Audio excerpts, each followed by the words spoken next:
Hey guys, Brett here, connecting from UbiCentral, and today we're going to be breaking down the new Watch Dogs 2 gameplay that was shown at E3 2016. So let's jump right into it.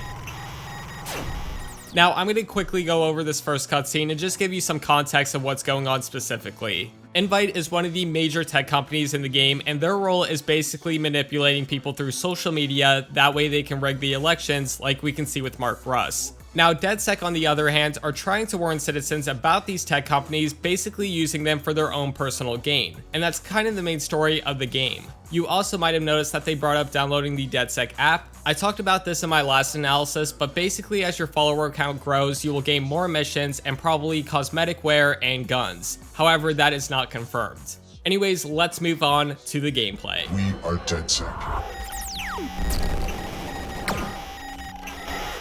So this scene starts off with a nice shot of the open worlds, and right off the bat, I have to point out how alive the city feels. For example, you have two dogs play fighting while these two civilians are having a conversation, and then a bit further down, another NPC is playing the guitar while her friend is sitting next to her on the phone. And you'll really notice this throughout the entire gameplay, which is great as it makes the world feel real and authentic.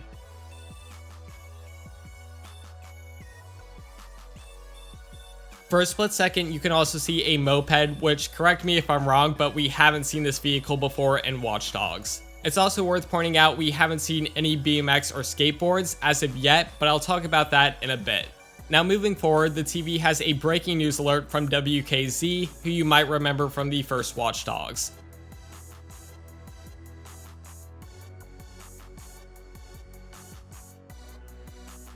I wanted to stop it here because we can see a Bloom sign that has been spray painted over by DedSec. On the box art of the game, Sitara has a couple spray paint cans, and in this image we have a different billboard with the same graphics painted over it. So it's not confirmed, but I do believe there will be at least one mission where we can spray paint signs. At least that's what I'm hoping for.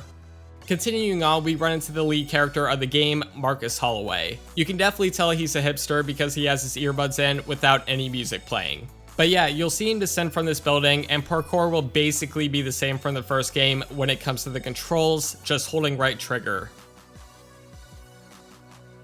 Here we can see the cutest puppies in the world play fighting, and I really wish you could adopt one of these little guys, but unfortunately that doesn't seem likely at all. However, it's nice that they added puppies as well as dogs because it's another little thing that makes the world feel really authentic. And speaking of authentic, just in a second or two, a bird will fly away as you come near it, and it will also make a noise as well. Into anyone within the city, into most.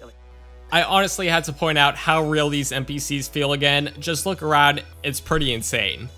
Here we can see Marcus take control of a car remotely, which we saw in the first gameplay demo, and you can control it by moving it forward, backwards, left, or right. And what's really cool is you can change the direction of it while it's driving, as long as you have enough battery to do so. And talking about the battery, the blue will indicate how much you have left, the white is how much needs to be recharged, and I think it's safe to assume that the gray is the amount you can't use until it's upgraded.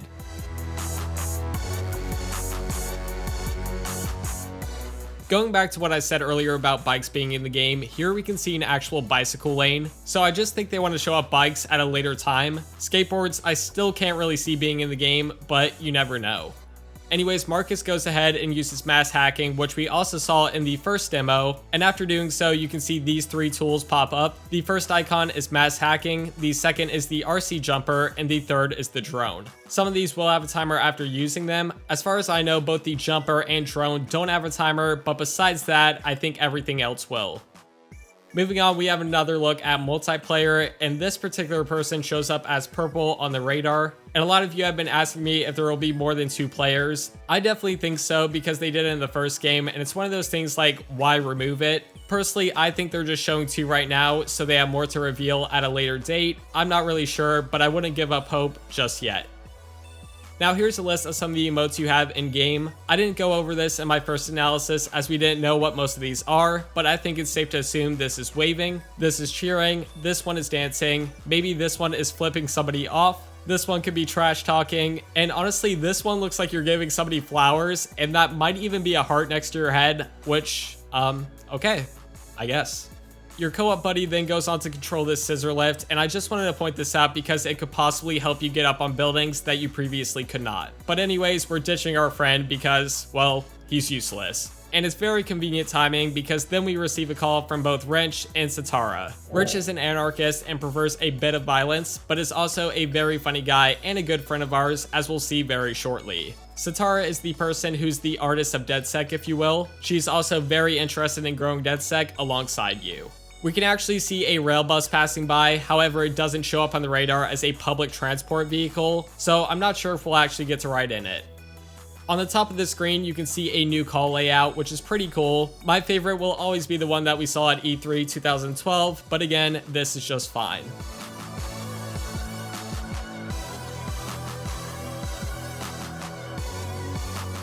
When Marcus jumps into this car, we can see a music icon appear on his phone. So going back to what I said earlier, he's definitely a hipster if he's using his earbuds instead of the car radio. But I guess it does make some sense as the game doesn't have a radio, it's just a playlist from your phone.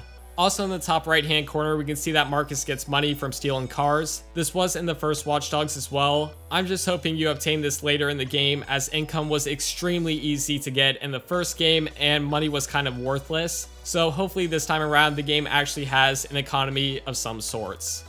Here we can see Marcus's phone, which I went over in my first analysis, but if you haven't seen that, I will quickly go over it right now. We have Noodle Maps, which is a GPS, DedSec app where you can find your missions, Research is probably information you've gathered on others, Car on Demand is returning, App Shop probably allows you to download mini games, Media Player is your music, and Driver SF or Driver San Francisco is most likely a racing app of some sorts. There's also a camera, a gallery, your contacts, and game options. Again, I go into a bit more detail in my first analysis, so if you haven't seen that, I'll put a link in the description down below.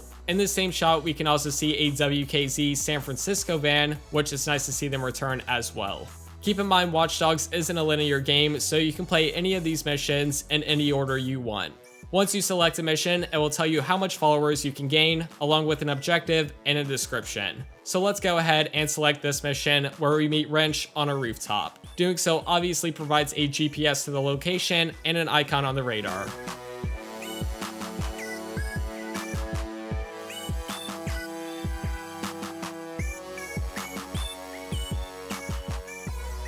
On the right side of the screen, Marcus appears while on a crane. This is one of the many hackable objects in Watch Dogs 2. And here you can kind of see that friendship I was talking about between Marcus and Wrench.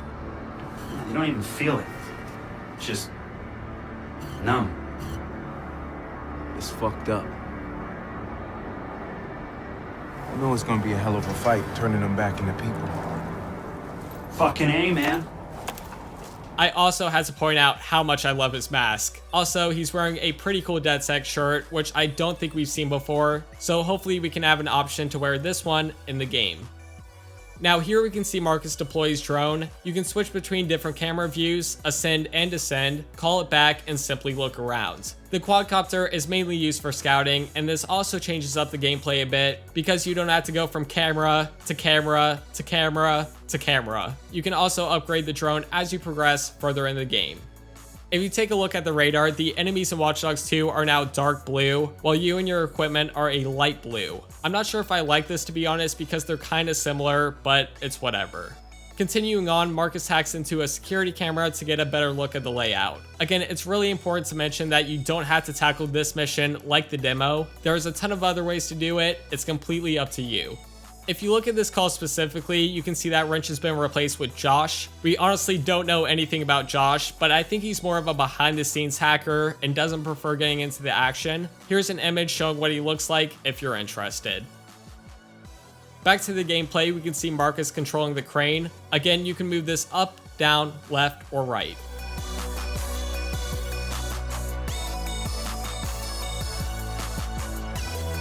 Here you can see Marcus put in his headphones while music starts playing, but this time it doesn't appear on his phone. I'm guessing this is because it's in a mission, or they can justify it by saying it's streaming through Sitara's phone. I'm just gonna move on.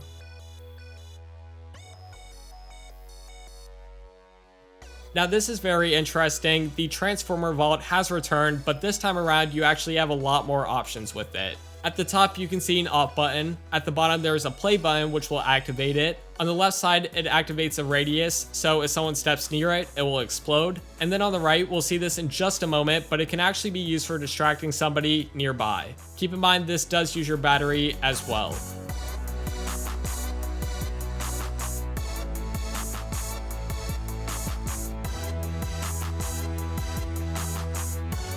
Here's another new hack that is being introduced to the game. Again, the play button will open or close it, the power button will lock it, and the right will distract, which is pretty insane. I'm definitely glad that they're introducing a lot of new hacking features in this game.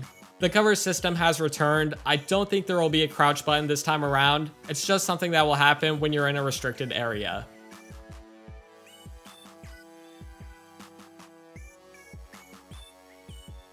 For a split second, we can see the new weapon wheel. Selected currently is an explosive device which can be thrown and then hacked to detonate. At the top, we have a taser for a non-stealthy approach. And on the right, we have a new hacking device which is called a zapper, which we'll see in just a second. On the bottom right, there's mass hacking, and then on the left, you have a rifle. There's also a lot of empty slots, but don't worry, I'm sure you can fill it up as you progress through the game. In this scene, Marcus throws the zapper, but first uses the radius selection and then distracts the guard, so when he walks in the radius, he'll be electrocuted. The zapper also has a cooldown timer, and there is a limit for how much you can carry at once.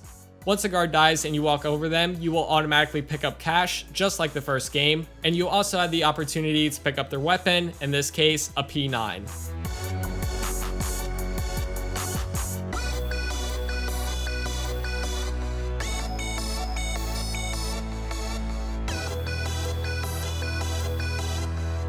You can see that the radar turns yellow as they're aware of your presence and are currently on the lookout for you. Also, Dominic, the senior producer, does a great job of explaining what happens next, so take it away, Dominic. We use our custom-made melee weapon, the Thunderball, to knock out the guard. Get back to cover! You can shoot glass. Thank you, Ubisoft. I just hope this is the case for every mission. You're in a line of fire! Here we use our 3D printed electroshock gun to stun this guard. Take cover! And quickly, we hack into the trophy car's computer to take down our opposition. I really wanted that car.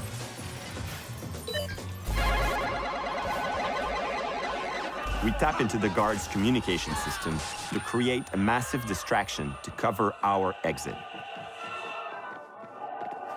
The exit strategy Wrench set up for us is one of many ways the player could use to leave the penthouse.